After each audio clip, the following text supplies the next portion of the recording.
Mark Larsen here for the Dreamcatcher podcast. Thanks for joining us. Today, my guest is Scott Snell. Welcome, Scott. Thank you. Welcome. So, how are you doing today? Doing all right. We got a beautiful day here today in Hastings, Very and much. Nice cool morning. It's going to get a little warm today, though. Again. But... Yes. No, welcome to the podcast.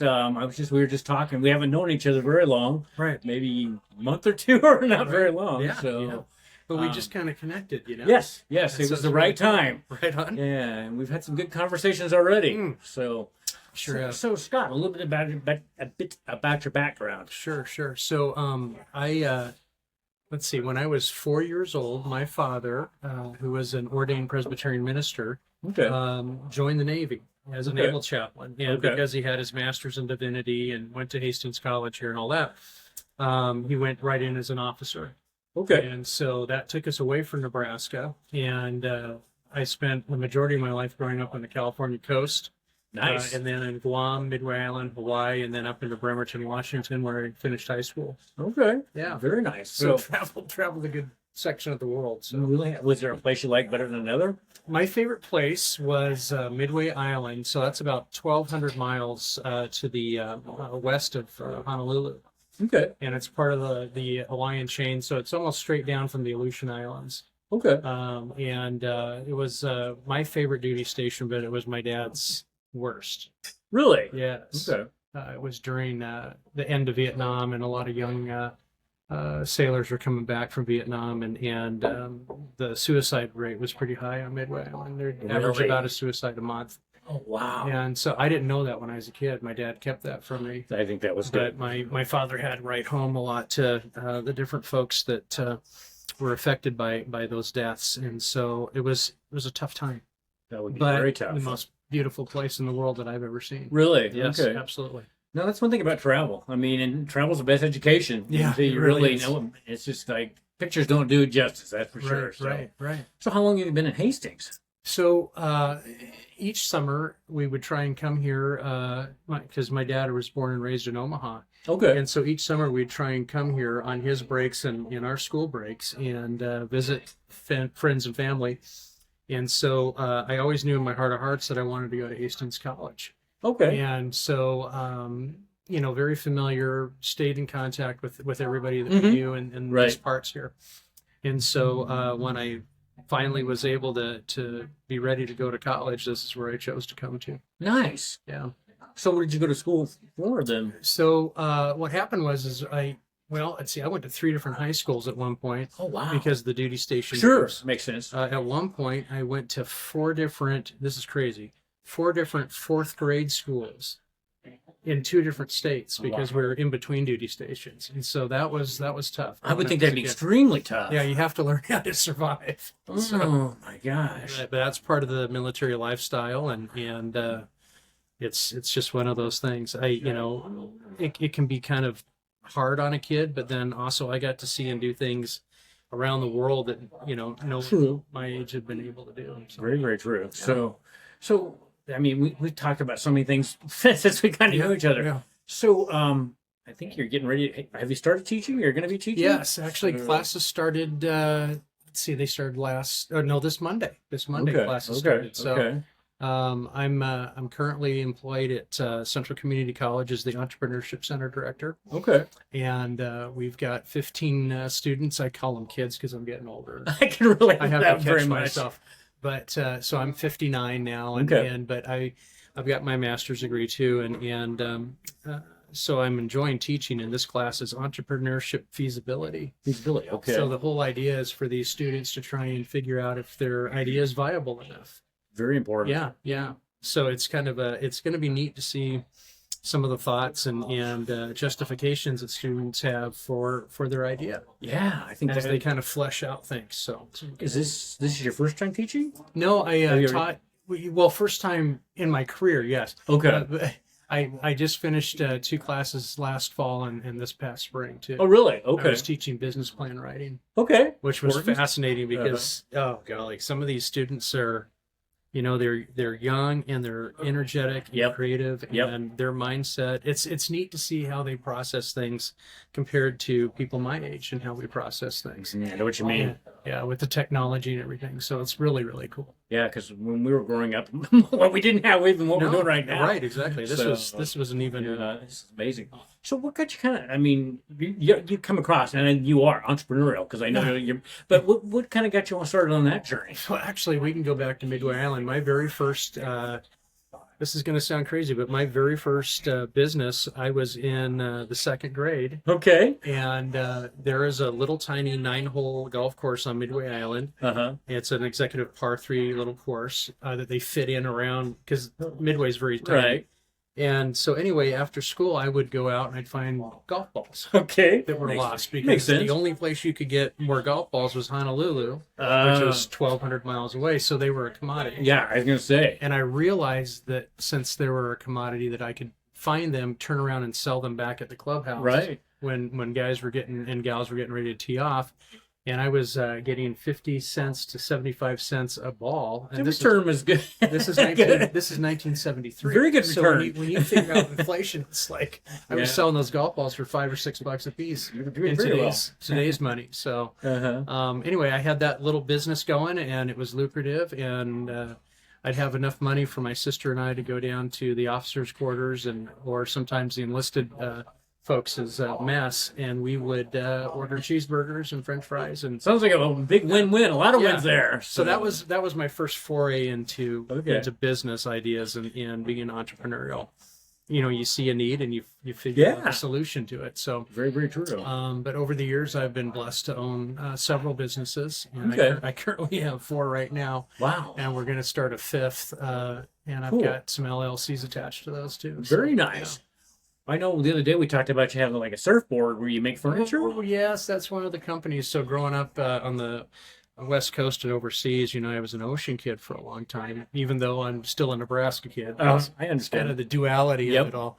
And so what was interesting is when I got to Hastings College, I told one of my art professors I'd like to learn how to weld and do fiberglassing because I want to make furniture out of surfboards. Right. Out of real surfboards. And so we make coffee tables and chairs, fireplace mantles, all kinds of fun things that are custom built. Each piece is not like the other. And so we've designed things for restaurants and for Fortune 500 companies that do trade shows. Very nice. And they'll have our furniture inside their booths and stuff. Very cool. It's kind of fun. So how do people find you to do that? I've got a website called Snell Surf Furniture. Okay. And it's been a lot of fun, but a lot of word of mouth too. So yeah. And word of mouth is generally once that's so great. So good hobby. So do you have anything else? I mean, you said you're starting another business. Yeah. So there are a lot of businesses that still want to come down the pike? Yeah. So the most current one that we want to try and do is I want to do it with my wife. We'll see how that one works. Okay. You get into business with the spouse. It could be kind of tough. But so my wife is a 4th grade school teacher at Adams Central here in Hastings. And so she's very familiar with children's books. She teaches literature. Okay. And so I've had ideas over the years because of my journalism background. Sure. About different story concepts. And so she and I are actually going to camp out every Saturday for the next year and a half and start producing these ideas. And we'll work together on some children's books. And publishing. So very nice. Yeah. Probably be in the bookstore next to down in Nicole's there. Nicole Bryant is wonderful. She would probably carry. I bet she would. I definitely would. So okay. If somebody was starting out today, what direction would you give them to, with your entrepreneurs? So what is, because people there's so many things coming at you, especially today. What would be one of your wisdoms that you would maybe tell this person? Well, it's interesting that you asked that because I am free to share my failures too. Well, that's part of the process. Right, because I think that you can learn more from making mistakes, falling down, but getting back up again. I agree. And so I'm not one of those that hold back any of the hardships of it. So when I do talk with people that are getting into business and they touch on a certain point, I'll say, well, here's where I failed, or here's where I saw that was an issue that we tried to correct, so that they're aware of that too. It's easy to talk about successes, right? No, it is very much. But it's harder to talk about, and you have to humble yourself and sublimate yourself when you're talking about some of the failures. But that's where I first started. Okay. And sometimes, the people that come to me don't even know what a business plan is. And so we go through the very basics. So very, very basic. Yeah. Right. And try and help them with that and figure out, usually it's kind of an LLC or an S Corp that we try to set up. Right. I usually try and pair them up with a really good attorney. Very important in today's world, yes. A really good accountant. Yep. And a really good insurance agent. Yep. So those three things right there that we kind of get off the ground. Very, very awesome. So I have to ask, this is a Dreamcatcher podcast. When you were growing up, what were your dreams? What did you think you were going to be when you grew up? This is going to sound nuts. I wanted to be in the Secret Service as a kid. Okay, I love it. That's awesome. I know that sounds weird, but I just thought that was so neat how they were protecting the president. And I was like, man, I'd love to do something like that. And I really thought that's what I would want to do. Uh-huh. But then as I grew a little older and got into high school, advertising and public relations were near and dear to me. And then I thought, well, maybe I'll work for an ad agency. Sure. And so that's kind of where my career took me. Okay. I thought. Okay. And then I got life is, yeah. How life happens. Works, right? Yes. So. Oh, yeah. Life happens. Yeah. Best laid plans, that's for sure. Yeah. I can tell you that I never thought I'd be a podcaster ever. But you're good at it. I enjoy it. I love it. Yeah. So, I was just glad that my path crossed the people that were doing podcasting. So, it is very much. So, talk about a little bit about what you've done downtown here in Hastings, Nebraska. Sure. So across the street, I'm pointing across the street because we're looking at it. Yes. It is the Schnese 1906 district, and it was the old Stein building, Stein Brothers department store back at the turn of the century, the other Okay. 1900s. And so there was a fire there, and then they rebuilt the building over there and redid it back in 1906. So hence, the building existed before 1906, but the nomenclature of 1906 signifies it was kind of the rebirth after the fire. Awesome. Kind of the phoenix out of the out of the ashes. And so anyway, on one side is the Hastings Community Foundation, and the other side of it is this Entrepreneurship Center that CCC is a part of. And it's beautiful in the interior. Sometime we could go down there and maybe film some of it. Yeah. And show it on a podcast too. But gorgeous area with little micro offices and things to lease. And so people are welcome to come down and have up to a 3-year lease and run their emerging businesses out of there. It's very nice. Yeah, it's been when you gave me the tour the other day, and you have a very nice podcasting area in lower level too. Yeah, there is a podcast. So, podcast room down there very too. nice. I mean, and I love when buildings talk about Phoenix. When old buildings are not torn down. Yes. And that is so. Do you have? I mean, we talked about a building that's over here that's kind of been vacant for a long time. So how do you get those ideas? I mean, it's like you see a need and you want to kind of just go up, make a difference there? Yeah, so I could tell you about some of the other companies that we have too. So about 16 years ago, my father passed away. He was my best friend. And I had the opportunity to actually do the sermon at his funeral, which was really, really cool. Yeah.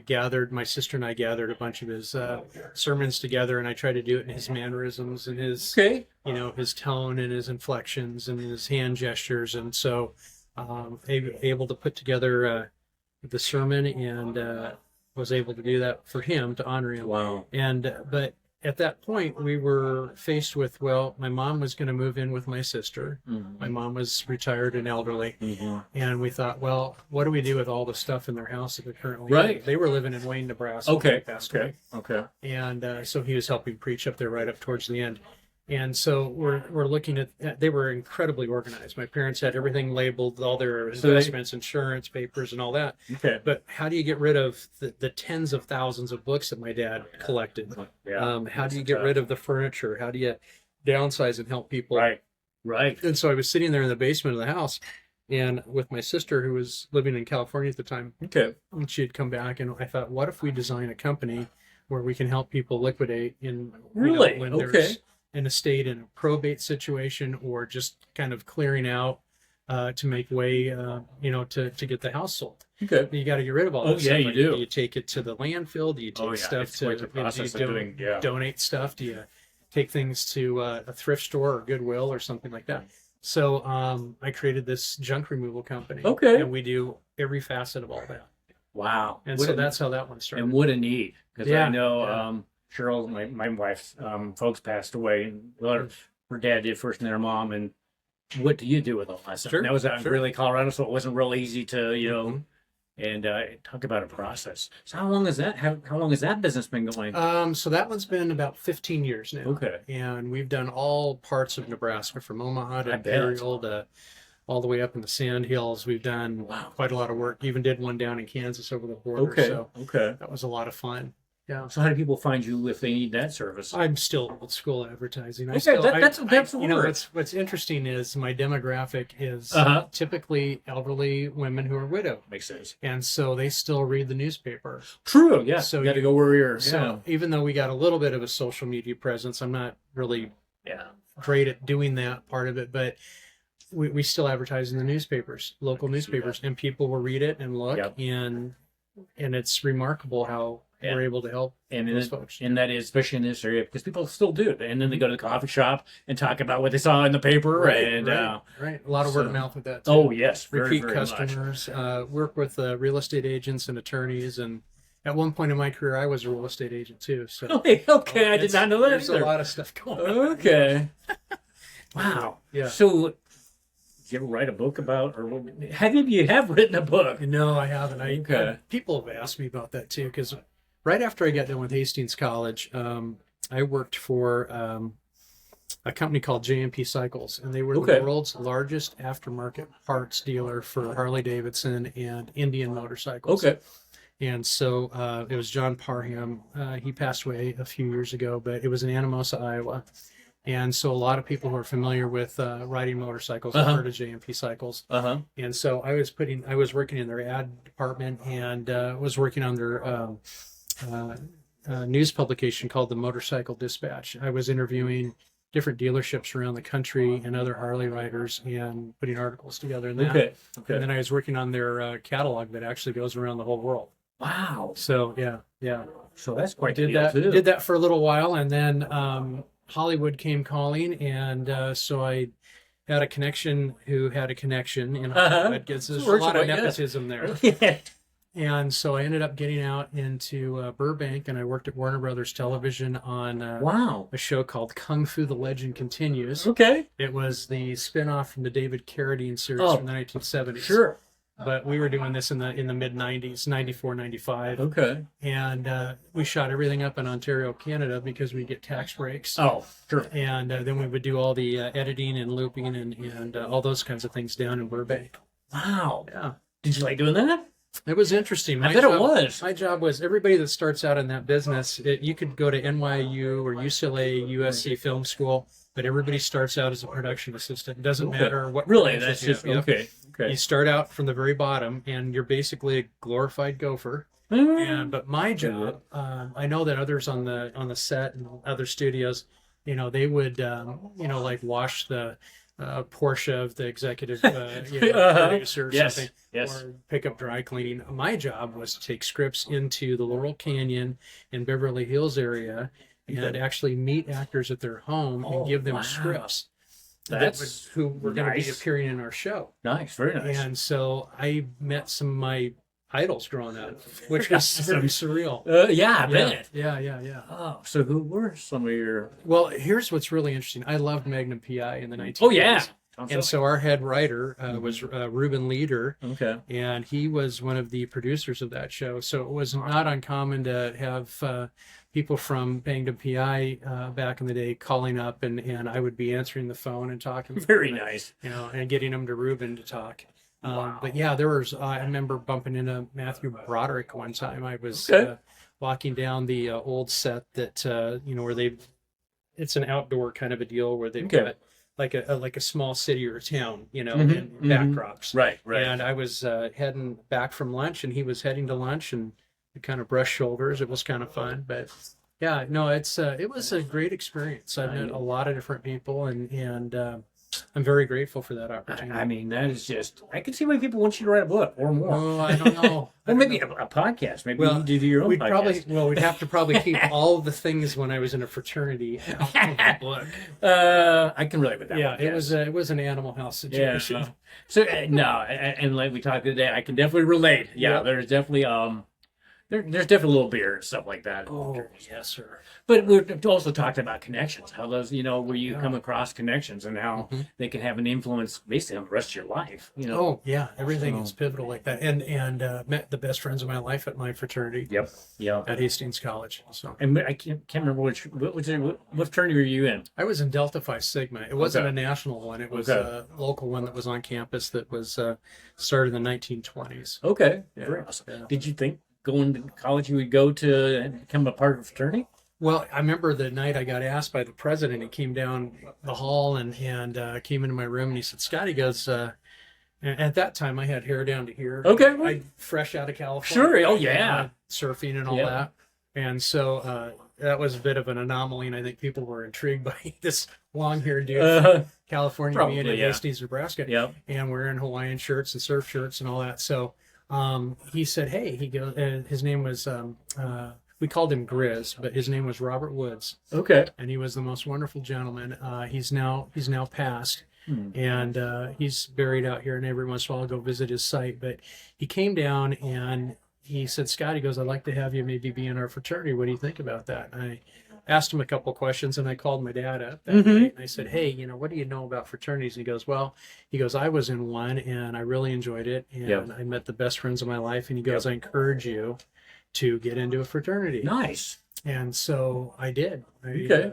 Signed on. We did the whole rushing thing. All that goes with it. Yes. And so there's a lot of stories there too. Oh yeah. Some I can't even tell. I've got some of those too. Yes.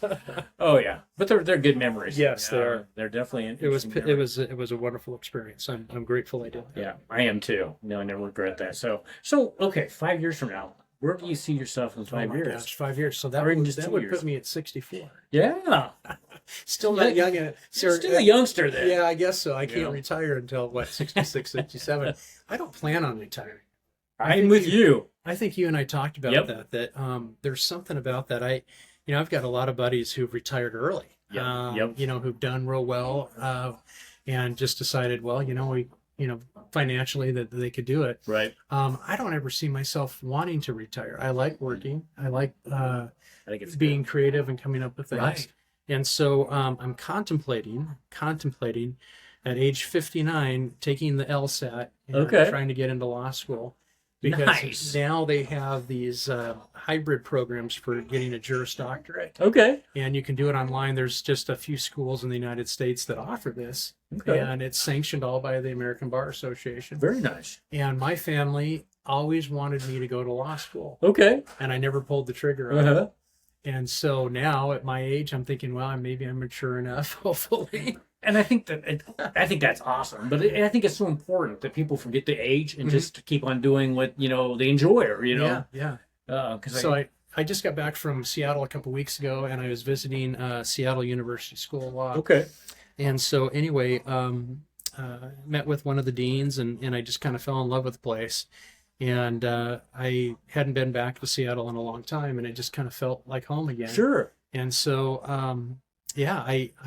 I'd like to enroll there and some other places. You have to go back to campus about 4 or 5 times a year to fly in. It's like a 3-day weekend. Okay. Just so that you get familiar with, your professors and other people that are older and have careers that are doing this online. Mm-hmm. So it'll be, I don't know, another adventure, right? Another book, another chapter in that book may eventually write. Yeah. I asked the dean, I go, "Have you had like older students?" He goes, "Yeah." He goes, "We had someone here that was 62 and getting their law degree." And I thought, you know what? As long as my mind is fresh, let's just explore. And I think it will help me too with the entrepreneur side. And I think it keeps your mind fresh because you're doing that. You're learning something new. Right. So, so it's bold, I know. It's awesome though. That's what I love, the mindset and everything and all that.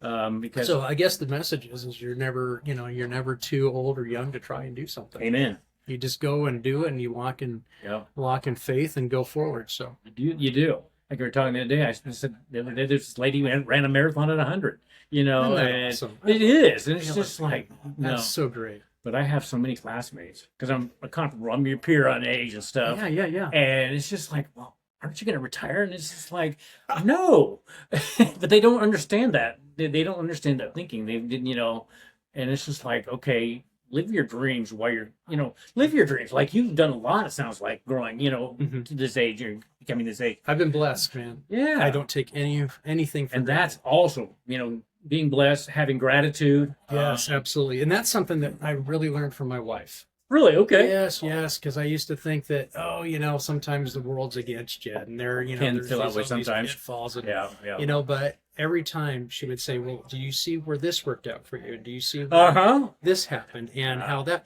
And I came to the realization, and I do not mean this in an arrogant or braggadocio way, but I mean this very humbly. But she helped me understand that everything pretty much has always worked out for you. Me too. And I'm learning more. And you and I had this conversation, I think, a week or so ago, that just giving it up to the universe.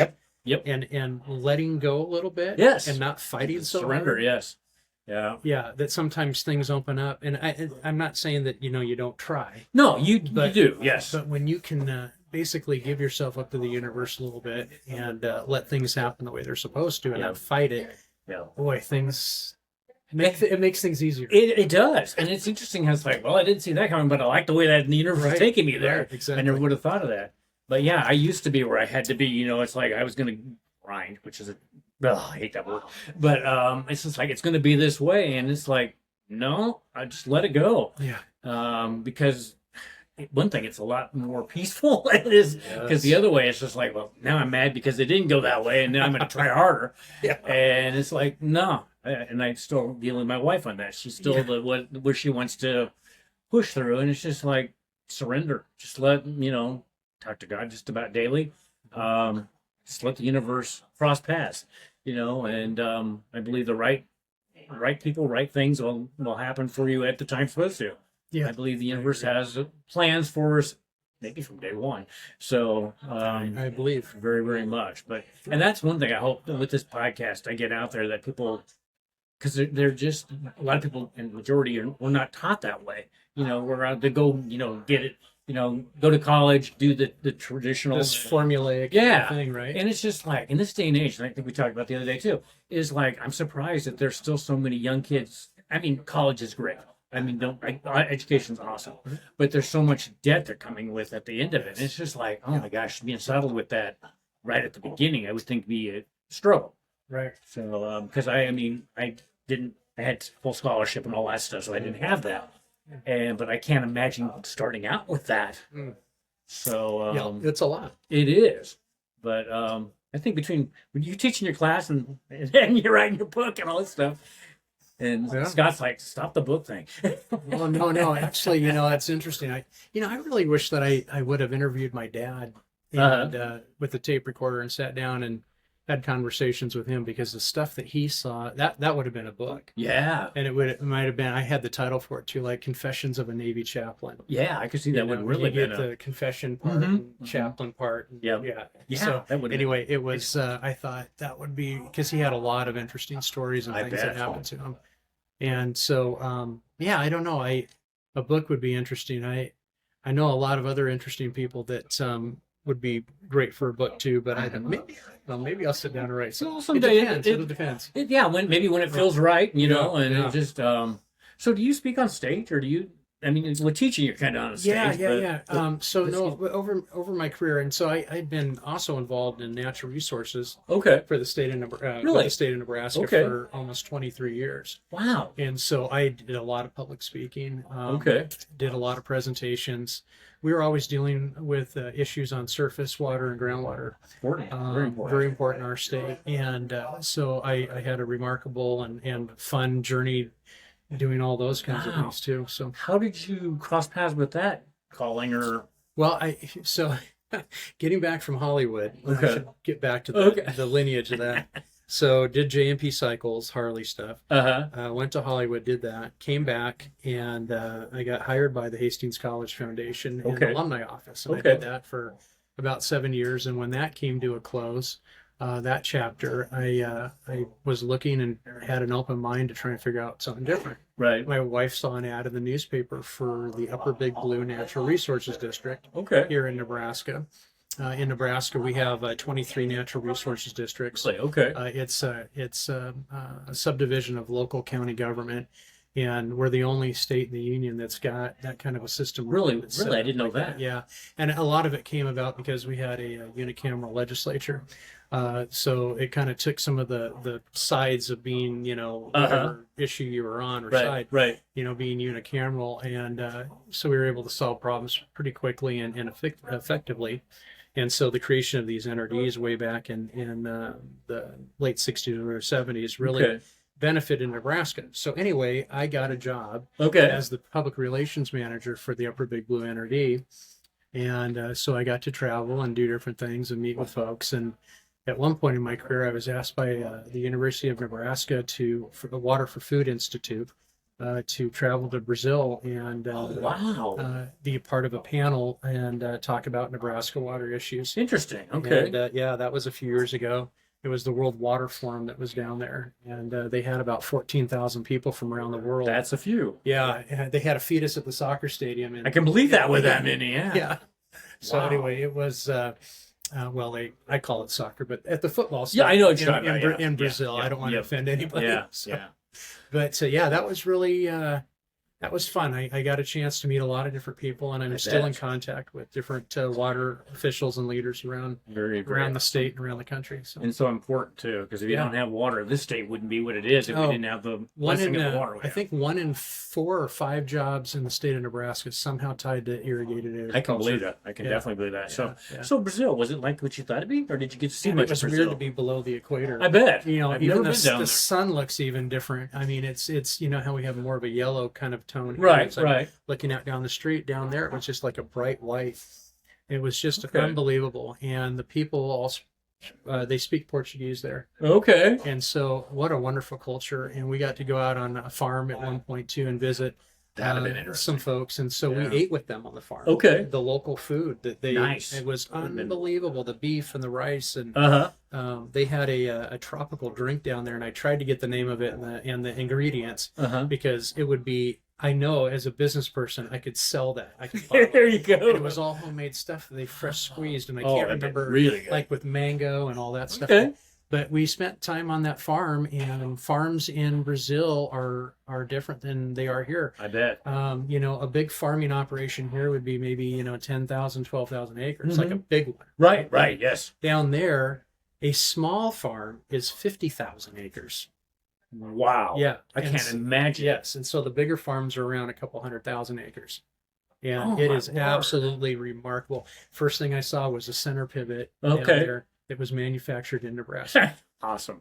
That is so cool. Yeah. But going back to that, how do you talk about having to be organized and coordinate everything to get that size of farm taken care of? Oh, it's remarkable. Everything that would, teams of people. They use helicopters and everything. I mean, it's just, it's remarkable. Talk about a production. Different world down there. Very, very much. Loved it. So you have any trips coming up like now or? My wife and I, you're going to love this one. So, the band Oasis, a British band from the 90s, Right. Well, they got back together. Okay. So now they're doing a world tour. A lot of people would probably recognize that from our podcast, that they know that they're on tour. And so we were able to get into a lottery because the tickets sold out right away. And we couldn't choose where we wanted to go see them.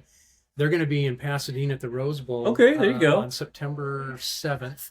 Okay. And so we're flying out real quick to California to go see them and flying back. Very nice. Got to do that. So, yeah. So it'll be a fun little diversion for my wife. I think that's very good. So that's the next trip. But then the next one after that, I'd like to get up to, I've got a really good buddy who wants to go back to England, and I want to go with him. And we're going to get up into the high country. Okay. And kind of travel and do the local fare and culture. And nice. Kind of maybe spend a day or two in London and then get north and visit pubs and old antique stores. And sounds like a dream. I love that kind of stuff. I just want to get in a rental car. Yep. And explore, kind of get away from the tourism stuff. Yes. And actually go out and seek it out ourselves. Right. Yes. So now we do that a lot here, but wherever we go, we do that because that's where you really get the feel and get to know the country. So no, in fact, Cheryl and I were going to do that before she had her cancer. We're going to have her 20th wedding anniversary. We're going to go to England, and then she had her colon cancer. That's but we were going to go to the southwest part of England. Sure. And we were just going to do. And the gal who lined it up, she wasn't going to. We were going to land in London, and she's like, "I'm not giving you a car in London." She says, "Oh, wait, take the train and then go to Exeter." Okay. And then she said, "Then you could have a car." Sure. Sure. But it is. I mean, the connections and people. Like I think I told you, doing this podcast, people around the world are pretty much all have the same wants and needs. You know, they may speak a different language, but they all kind of. We're all connected, and we're all the same. And here's the thing with culture and visiting places is, I think the more that people can get out and visit other cultures and other peoples and other countries, yes, the more that we're going to find similarities and differences. Yes, The language is different, the food might be different, but you're still connecting so intimately with other humans. Exactly. And I think it's important. If more people could travel, I think we would have less wars and less I think so too. calamity. Yes. Because we would see that we're brothers and sisters in arms. Man, yes. No, that's one thing it has. And then I think I told you about Anson in East Africa.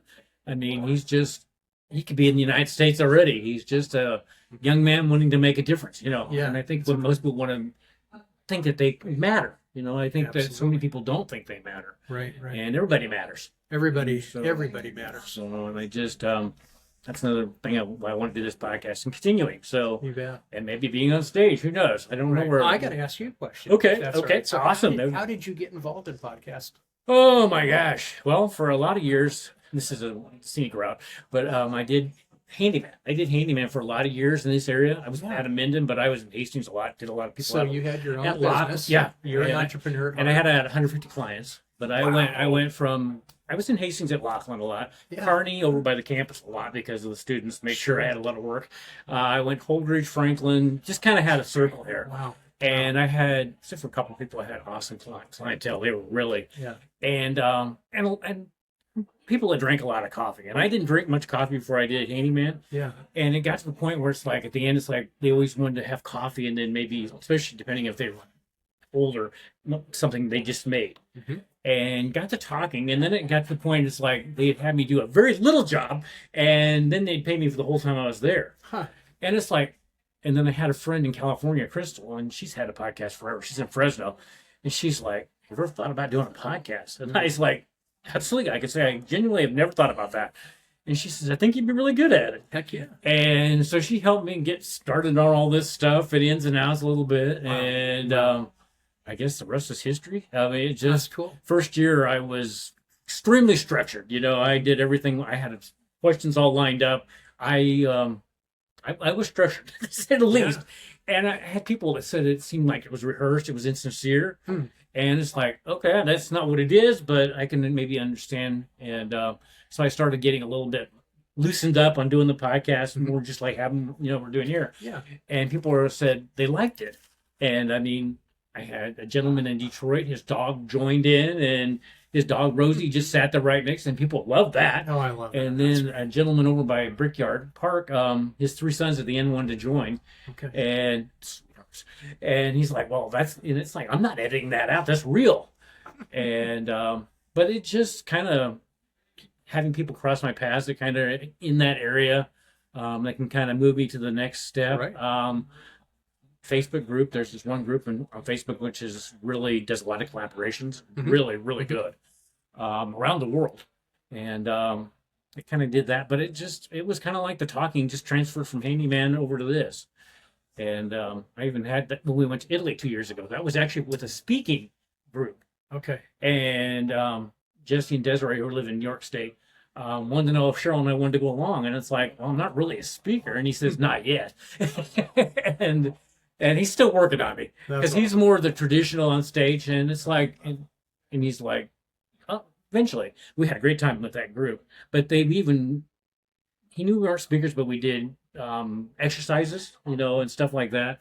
And he's very subtle at moving you forward on that path. Yeah. But yeah, God, the universe keeps on putting things in there towards me speaking. Yeah, and, I think it's great what you're doing. And so, what podcast number is this one? This is 308. 308. Yeah. Wow, man. Yeah, that's a lot of talking. That's great. That is great. So, yeah, I just thought. Well, even Crystal, she's like, and she didn't realize I'd gone to twice a week dropping one. And she's like, well, no wonder, because I passed her up quite a ways ago. And she does a podcast where she helps women, empowers women. Right. And Crystal's awesome. Good. She lives on her farm with her husband. They raise pomegranates and pistachios. And I said, oh, that'd be dangerous because I like both those really well. So, but no, and at my age, people are like, why are you starting something new? And it's like, why not? Why not? So, and this isn't really very physical. So, no. But, and then I think I told you the other day, my dream is to go to all these places around the world and be in person. Been invited a couple times to Portugal, and it probably will be the next place since Jack is really.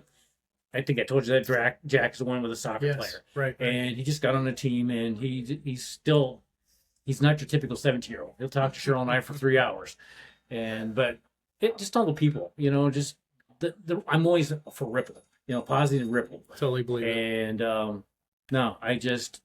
God wanted me to use my voice. And I think when we talked the other day, I was so quiet in school. I won an award for being quiet. And how I can go from that to putting my voice out to the world. And that's another thing why I like podcasting, because it goes to the world with very little. It's so easy to get started podcasting because there's not really very many expenses. Because most people, they have their phone, have a laptop or something like that. Sure. Software is very reasonable. I want everybody to have a podcast. Cool. I think that I'd love get to their voice out to the world. So it just connects us even more. Yep. And I always tell people, I said, your audience, your tribe are out there waiting for you to do what God was directing you towards. Yeah. Yep. And I hope I've inspired people to do podcasting. So you already have. I have, at least around here. And people are telling me that I inspired them, and it's like, well, that you made my day. Good. Because there's nothing better than getting your voice out there, and then you do matter, Yes. So you got me talking now. Well, that's good. I kind of segued into that. But Scott, anything else before we end the podcast that you would like to share with the audience? No, I'm just grateful that I got a chance to come and do this with you officially. I've learned in my life to be grateful. I've learned that curiosity is important. Curiosity is not a weakness when you ask a question, but it's coming from a position of strength. Yes. And I want the world to be more curious. Amen. Because we learn more about each other by doing doing that exercise. Very much. And so anyway, and then I guess if I'm the poster child for being older and still wanting to continue to go to school and learn more and not stop learning. I think that is. I think that's important too. I think it's very, very important. So hopefully, if we ever do another podcast again, I might give you an update where I'm at. Okay, I would look forward to that. In law school in my 60s. Okay. In my I think 60s. So yeah, I know what you mean. It's like that old. It's just like and it time flies so fast. Yeah. Everybody's like, oh, when you're a kid, you think you have all this time, and it's like in the blink of an eye, it's like wow. My let's see. So I got to go back. So in my 30s, I felt like that was like 2 decades, right? It just, because I think at the time, I was still traveling and doing things, and I hadn't met my wife yet. I got married later in life. I didn't get married till I was 38. Okay. We started having kids when I was 40, but my wife was 8 years younger than me. Okay. So that helped. But I thought that lasted forever, and I felt like I was just stuck in my 30s. And then when I got into my 50s, it went by just like a week. Where to go? Yeah, and it's interesting, and so maybe my 60s will slow down. Maybe it's a cyclical kind. Maybe that. Yeah, I don't know. I don't know. I don't know. It is, but no, I totally. It's just like enjoy today. Yeah. In fact, I met a guy yesterday at Russell's, the grocery store, and awesome gentleman, and he was with a walker. And asked him how he was doing. He's like, well, a year ago, I was almost a pro golfer. He says, now I'm in this, and he has ALS. Oh, no. And it's just like, it shows that you better live for today because you never know what's going to happen. Right.